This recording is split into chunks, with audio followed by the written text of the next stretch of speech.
Well, at this point in my life, I think I admit to myself that I'm a writer first and foremost. I'm not a designer. I'm not a decorator, though I dabble in most things, and that probably is my first love, that and the arts.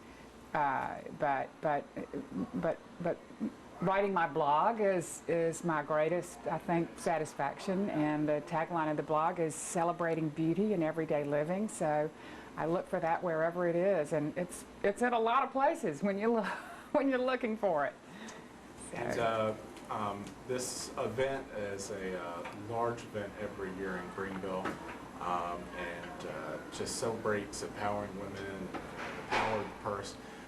What do you think is going to be your big message today, message of encouragement to everybody? Well, I'm so impressed by this amazing and diverse group of women involved in so many amazing and diverse ways in the community, and it's grown so much since I grew up here and since I was a little girl here in the town next door, Tarboro.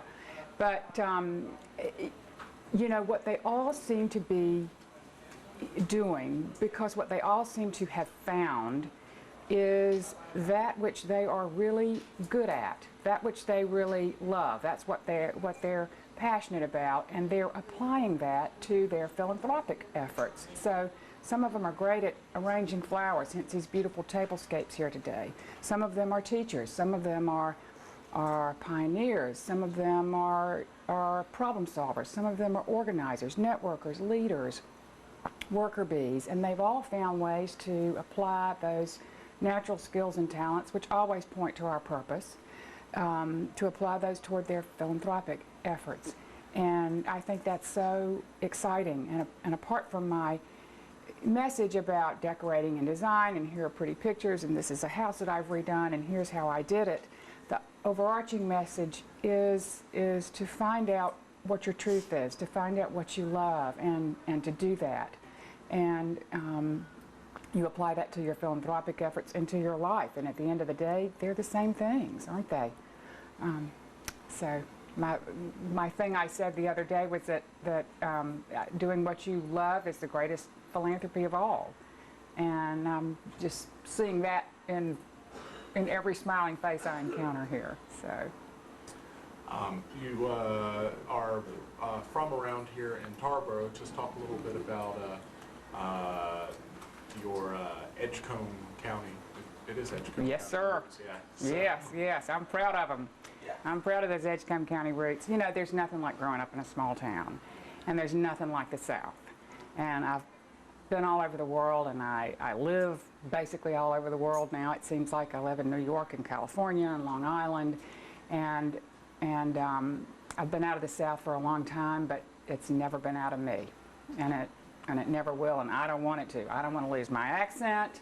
I don't want to lose my Southern roots or sensibilities. I don't want to lose my church-going ways. I don't want to lose any of that. It's carried me this far, and I'm going to stick with it. And is there any sort of Southern influence that you think you've taken with you and helped you and set you apart in the design world, or any sort of those sensibilities that have made you different? Well, I think that's a great question. And there are quite a few Southerners and quite a few North Carolinians in New York. You know, there's quite a mafia of Southerners and North Carolinians in particular in New York, and certainly in the design community as well, because home is such an important thing to Southerners and such an important thing to me personally. So I think that our appreciation in the South of things that are pretty, things that are beautiful, not always trying to be edgy or modern or cool, but just pretty and comfortable, because we want our environments, we want our houses and our homes to be welcoming. You know, there is something to this thing about Southern hospitality, and I think that comes through in a Southerner's design sensibilities loud and clear. Yeah, I think you definitely see a lot of that, especially walking around, seeing the tables and the dishes this year. A lot of that has developed. Just going back to empowering women and women today, you've worked in a wide variety of fields. What do you think are the biggest hardships or things women have to work through in today's modern workplace and life? Well, you know, we're never going to be able to replace women as mothers. And women are always going to have to find a way to balance their life's work and passion. And sometimes it is being a mother, and that's great. I think they're the lucky ones, because if they can afford to do that, then they don't have that conflict to resolve. But women are always going to have to find a way to juggle their juggle their duties and responsibilities as mothers with their duties and responsibilities in the workplace, and sometimes in their avocations as well. So, you know, that's not going to go away. I think women's biggest challenge is or their biggest hope is that men will become more secure and confident in their roles as caretakers, and be able to participate more in taking care of the home and the family. And if after you speak today, if there's kind of one thing or one thought summary that you want women to be encouraged by and take away from the lunch today, what do you think that's going to be? You know, I'm going to say this in my talk. I always come back to that quote of Marianne Williamson's, because I just think it's hard to beat. It's about, who are you not to be? Talented, fabulous, beautiful, wonderful. We are not meant to play small. The world does not benefit from our playing small. And as we let our own light shine, we give other people unconsciously permission to do the same. And I think that's the greatest gift we can give to ourselves, especially as women, because we are sometimes taught to play small. And I think doing that and going out in the world and shining reflects on everyone and warms and illuminates every dark corner. Definitely.